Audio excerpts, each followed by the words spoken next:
person who believes in logic will be taking Bhagavad Gita as a scientific, logical thing. Until and unless we are not connected with the child, we cannot make the child do anything. One-to-one connect is there with the child. I'm sure we will be able to cater everything.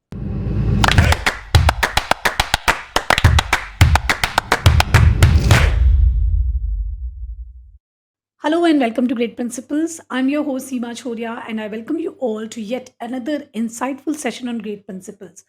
Positive and caring relationship for students and teachers is a very critical for success of students and of school as well. When teachers make an intentional effort to get to know each of their students, it can foster in students a sense of belongingness and connection to school, which can then build a foundation for academic success. To understand how to deal with students in classroom, to understand how to connect with students and how this beautiful relationship can be fostered for successful relationship, we have with us our guest of today, Ms. Smita Singh. She is principal of Manipal Public School, Lucknow, and she'll be sharing with us some of the useful tips on how to deal with students in classrooms. Welcome to Great Principles, ma'am. We are very pleased to have you with us today. Thank you, Seema. Thank you so much. A very good afternoon to everyone. And yes, everything Seema has said. I would not say that whatever tips I will be giving, it will be 100% successful in each and every case. But yes, whatever I will be speaking here, it is what I have actually done, and it was useful. So whatever I have done, I will be sharing with you all only. Sure, ma'am. So, before we share some of the practical experiences of yours which are tried and tested, we would first like to know a little brief about you. What has been your journey in education? What motivated you to take up this as your career option? Some challenges on the journey, and what was some moments of aha moments of achievements also? For sure. Um, like I started my career in 2001 in Delhi. When I was in school, I will be sharing something from my school days. When I was in school, I had completed my schooling from Varanasi. It was a convent, and we used to have teachers who were nuns, and we used to have a principal, and we used to call her as Big Auntie. But Big Auntie was a means something. If Big Auntie would have called us, it was like, now what? Uh, a scary feeling was always there within us. The principal should not call us. And even after that schooling, I did my 12th, and everywhere we found the same thing. Like the teachers, students were very scared of. The principal, the students were very scared of. So it was a feeling inside me कि if I will be a teacher, I will be someone with whom everyone can approach, come up with their issues, their happiness, their problems. They can share with me. And this is how I decided to be a teacher in my life. I started my career in 2001 down the line, somewhere in Delhi. I started as a TGT.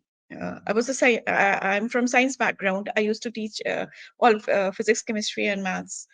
Slowly and gradually, step by step, I from one school to the other school, and this is how you I used to learn. Everywhere I used to learn. I have one positive thing that I'm always open to learning, and I have that zeal of learning. If I don't know anything, I would go back home and I would like to find out ki what was the thing which I had actually missed. Challenges, yes, we have met many challenges. One of the biggest thing which I faced was, at times you don't get those opportunities of which you are capable of.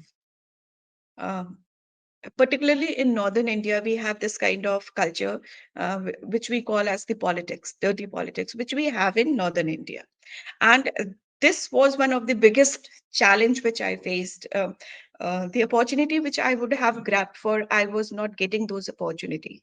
So every time what I used to do is I used to work in a school for 5 years, and I used to learn a lot. And when I was confident enough that yes, now I can take up the other position, I used to shift. But yes, I had never uh, been, I have never done any injustice to my kids.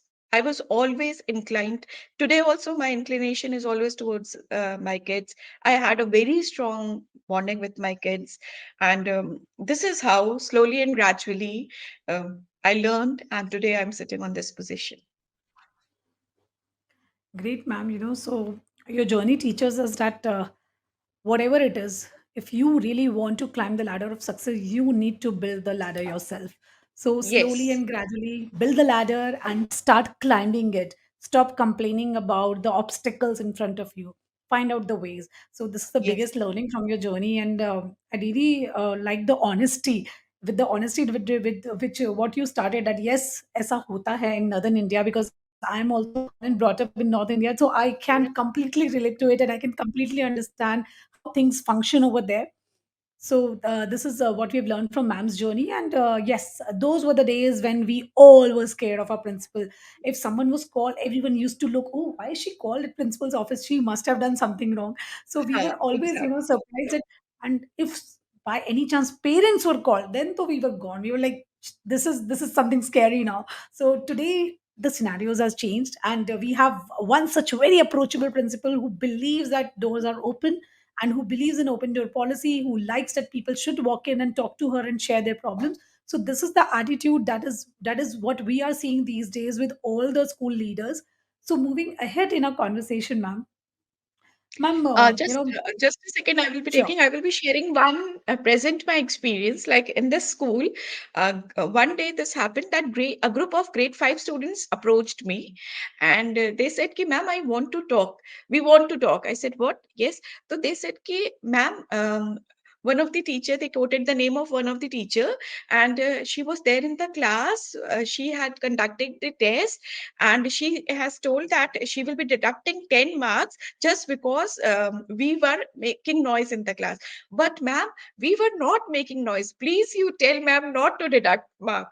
So I convinced, okay, I will try, but the things are not in my hand, but I will try to convince your teacher. So, okay, ma'am, at least you try. Maybe she will be understanding what we are wanting to say. So, this kind of thing we have in our school. Students come to me, and same goes with the teachers also. Wow. When this kind of relationships is there between students and school leaders and school teachers, then, actually learning happens because they feel free to Huh, ask, to share their doubts, to, even exactly. sometimes they will just come up their personal concerns also to you. And then, they will get emotionally connected to you. So this is kind of atmosphere which is very, very essential. So here, ma'am, I would also like to understand from you, as a school head now, heading a school and with a group of teachers, what kind of expectations shall we have from our teachers, and in return what kind of managerial support shall we give to our teachers also? Uh, Very true. Look, it's a teamwork. Neither can I can do anything, neither a principal can do alone anything, nor all the teachers together can do. It's a teamwork, and it works hand in hand. From the teacher, if I'm talking about myself, from a teacher, I just only want an honest work. Everyone has been given certain responsibilities, and we need to be honest with our work. If we making errors does not make any difference. If you are making error, this means you are trying, and if you are not committing any mistake, this means you are not trying. So, if you are committing error, that is not a problem, but the trial should be honest. And my role will be, if any problem, if any issue, if anything, hindrance is there, as a leader, my role is to support you, to give the solution, and to get the best out of any problem. So, this is how we need to work hand in hand.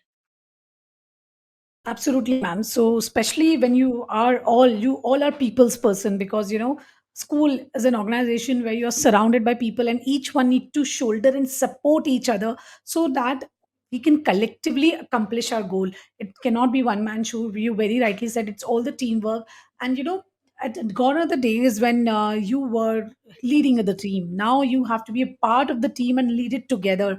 Earlier it was like solo, and you were in your own silos, compartmentalized, and you were like that I'm the leader, and this work is not for me. But now we are seeing a change, like in colleges, deans have to teach in classes mandatorily. At universities, the deans are teaching, the chancellors are teaching. So now we are seeing this shift that at many schools, even they have insisted that even principals should take at least few lectures in the classrooms so that they understand what are the things going on. Yeah, ma'am. Exactly. This is the norms of CBSE that the principals and the vice principal should teach. The purpose behind is only this, that you will be in very close contact with the students, and you will be aware of the actual picture. Maybe if you're sitting, those days have gone when the principal used to sit in the office and everything was done by the other thing. Now, being a principal, you need to be multidimensional. If you're going in a dance class, you possibility is there, at times you need to dance along with the students, and if during sports you have that potential that you should at least try to play over there. So this kind of we are actually working in human factory. We are raising good human beings. We are working along with living human beings, where not only education is required, the moral values which are actually missing in today's generation is very much required. And moral education cannot be given only just by teaching moral studies and everything. It has to be given at every day and at every step of life. So the principal cannot sit in the room and just observe the things. The principal need to be a part of that functional thing which is going on in the school. Very rightly said. So this is actually the practical scenario which needs to be done, and I think CBSE has always come up with these kind of things, which are crucial for success, academic as well as the curricular scholastic success of the students. So, ma'am, moving ahead to now to the topic of today, and that is how to deal with the students for a successful relationship. So, we would like to understand your views there and some of the things tried and tested and practically experienced. Those experience stories would really be helpful for our viewers. Sure. If I'm talking about the present scenario, what I have observed since years, that connect with the student, it is missing. Until and unless we are not connected with the child, we cannot make the child do anything, because now the child has, this is the new generation, and they will only listen if they will be convinced with the fact whatever you are speaking out. um, the patience level of the students have reduced, and for that, as a parent, we are only responsible. We are giving such a protective environment to the child that if any ups and downs are there in the life, they are unable to take that up and down in his or her life. That is one of the reason why the suicide rates are increasing. um, Even a class 6 student, when we were in class 6, we were not having this thought even in my coming in mind that yes, suicide is any term what we think of. But now a class 6 student has that all the possibility that if the things are not according to the child, he may jump from the building or do anything. But this could be curbed. This could be curbed only by understanding what actually is going on inside the mind of the child. The parent, the competition is increasing day by day. Plus, more than the competition, the expectation of the parent is increasing. If I wanted to be a doctor and I'm unable to clear that exam, my son or my daughter should be a doctor. This is the expectation with which the parents are coming. One mindset, whatever the child has scored in grade 10, but the child should study science, whether the child is compatible with that subject or not, but the child should study. In the class, approximately we have 35 to 40 students. Normal class has these many things. The teacher is not aware of what are the strengths and weakness of the child, because the teacher is more into completing the syllabus, correction of the notebooks, getting the exams done. That one-to-one connect is missing, which I actually feel. It is very easy. They very easily point out that, ma'am, this child is not capable of doing this. This child is not doing well. Yes, that child is not doing well. What is your role in making that child done a little bit? We don't think that if a child is at 10%, if we will be focusing on that particular child, whichever way, whatever the things has to be done, one-to-one interaction, personal attention, interaction with the parent, it is very easy to bring that child to 33%. And they need to think that if a child from 10 to 33 has been brought, the next percentage will be 34. Now, on that child, we have to start from 34. And unless if the child is not any have any problem of comprehension or any special child is there, only if the child is naughty and the child is not studying, this does not mean that the child cannot study. I have done in my when I was working as a teacher, a child was there who used to always say, I'm sharing my experience of Delhi. Um, he was very naughty, but very sharp minded. And I was a class teacher of that particular child. He always used to say, कि ma'am मैं ना इस school को bomb से उड़ा दूंगा. This was the statement. Whenever he was being scolded, he used to come and share this. मैं school को बॉम्ब से उड़ा दूंगा. So I said, Yatin was the name of the child. I still remember. I said, Yatin, मैं भी तो school में हूँ ना. तो he used to say कि जिस दिन आप absent रहेंगे उस दिन उड़ाऊंगा. This was the statement. And ma'am, today that child is holding a position of superintendent of police in Delhi. So similarly, so many instances are there. Matlab, I was always uh, made a class teacher of the students, which was the naughtiest one, just because I had that potential of handling, and I used to handle, and they used to study, and I have not done nothing great. Only I used to listen them. I used to counsel them. I used to make them understand that yes, whatever you are doing, fine, you are doing. But these are the things which will be harming you. And these are the things, if you're not going to do this, will be helping you out. So if 100% change was not there in the child, but yes, this much was there, that the next class was easy for them. So this is how, if one-to-one connect is there with the child, I'm sure we will be able to cater everything. Whether if the child is not good in academics, for sure he has some other potential. Just we need to identify that potential and we need to polish that potential. This is what we have to do as a teacher, as a principal, and I can give this in written. If we will be following this thing, we will not be getting any failures in a school. We will not be getting any dropouts in a school. Neither any of the child will be committing suicide, which is a big curse to our society. Absolutely, ma'am.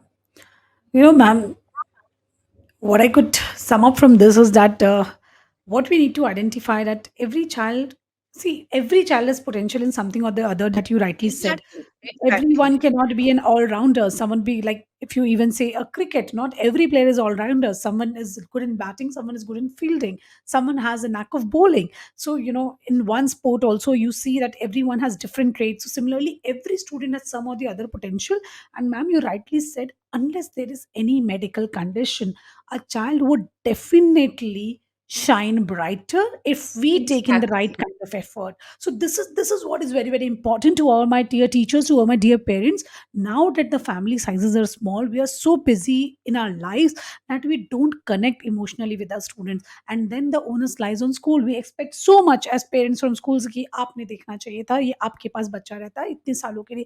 But the child is yours also, and you need to understand that a relationship between students, teacher and parent is equally important in shaping up a child.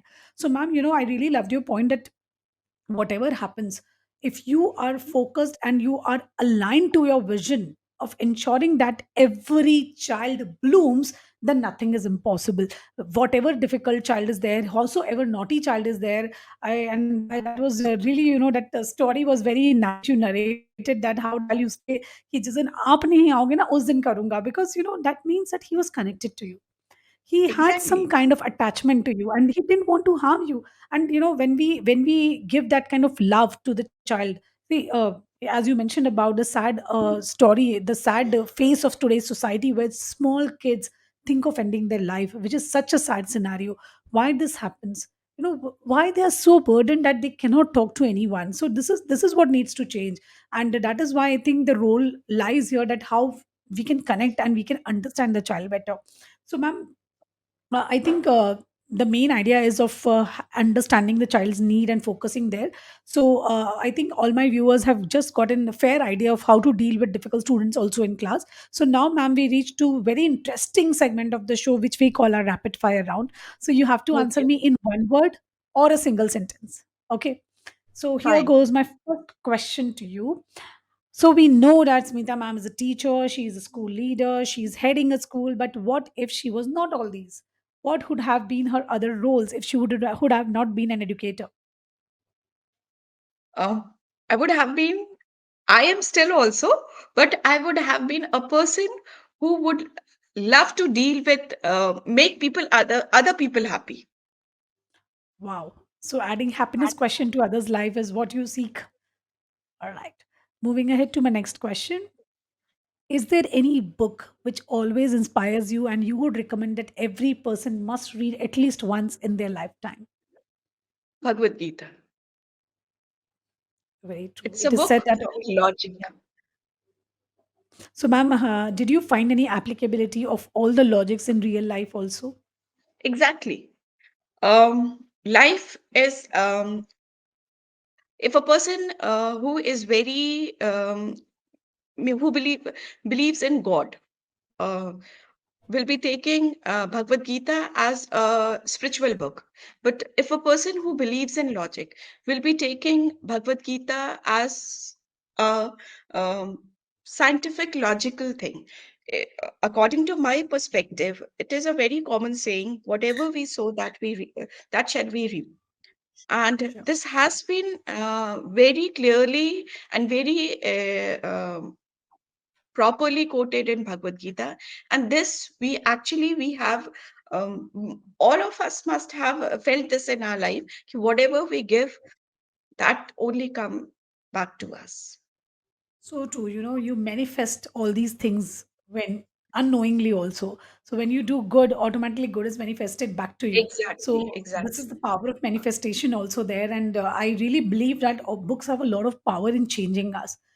It helps us to understand the life through the lens of others. And that is what is needed. So moving ahead to my next question. What do you do in your recreational time? Um, I enjoy music with a cup Very of coffee. I enjoy music. This is the best thing which I do when I am all alone, doing nothing, thinking of nothing, only music and a cup of coffee. wow. All right. So moving ahead to my next question. Your piece of advice for aspiring educators. Connect yourself with the child, feel the issues which actually the child is facing, and never be judgmental towards any child. Very true. Much needed trait to be a successful educator. This is something very, very essential. So moving ahead to my next question. Do you think that exams just adds up undue pressure on the child, or are they essential for assuring that the child has understood the concepts? Exam should be there. Exam should be there, and it could be used for judging the competency of the child, but it should be continuous. It should not be like this, that only one exam conducted at the end of the session will be finding out what actually the child knows. No, it should be continuous, and it should be divided into parts so that the pressure can be reduced, and actually we will be able to understand where the gap is, what we call as formative. Right. And I think CCE, the continuous competitive assessment, that CCE was was very good. The problem was only this: it was not implemented in the way it should have been. Yeah. Formative was also conducted in the form of pen paper test, and summative was also done in the Yeah. same way. A very common example, when we make them understand this to the person who is actually not belonging to the um, this education background. If I'm taking a scenario of my home, suppose any guest is there and I have to prepare so many things for him. When the things are there in the kitchen and I'm preparing, I have all the options to check and do the correction, whatever is required. So that is the formative thing which we should do. We need to find out, we need to do small tests, find out where the gap is, and do the remedials so that the gaps could be filled. But once the things are on your table, it could not be corrected. So why we are focusing on that exam where no option of correction is there? Why we are not focusing on that exam where the option of correction is there? So right. This is what needs to be actually done if we really want to educate our children and ensure that they Exactly, have and this actually is learned the. Yeah, because application of concept is also essential. They just need not just grab the information or just just have the information only. Information is available now. Now application knowledge is something more important. So moving ahead to the last question in this segment, a piece of advice for our millennial parents. have trust on your child. Absolutely. Only So this I think much. and Trust your child. have trust on your child. And as ma'am pointed out earlier, also, please do not lay the burden of your unfulfilled desires on your children. They are Exactly. different Because individuals. that child has his own word, own desires, own wishes. Let the child bloom the way the child wants to. Yeah. That we are Though, not doing. yeah, though as parents, we are the creators, the genes are passed, but a child is unique and we need to celebrate that uniqueness. Exactly. So, yes. So this was Smita ma'am today with us on our show. Some very interesting conversations we had on how to develop the connection with the child, how to ensure that the classrooms are more fruitful in terms of engagement of the students, and how should parents deal with their students. There was so much of session in this session today. So thank you so much, Smita ma'am, for your valuable time and giving us time to understand what it takes to be a school leader. It's not easy to sit on that chair and actually wear the crown of thrones. So thank you so much, Smita ma'am. It was really lovely interacting with you. Thank you, Seema. Thank you so much. And I hope if any one, two people will be following not advices, it is the my practical experience. I'm sure it will help them out. Certainly. So, to all my dear viewers, stay tuned as we bring to you educators from across the globe sharing their knowledge, their thoughts, and their learnings. Thank you so much, and do not forget to subscribe to the channel.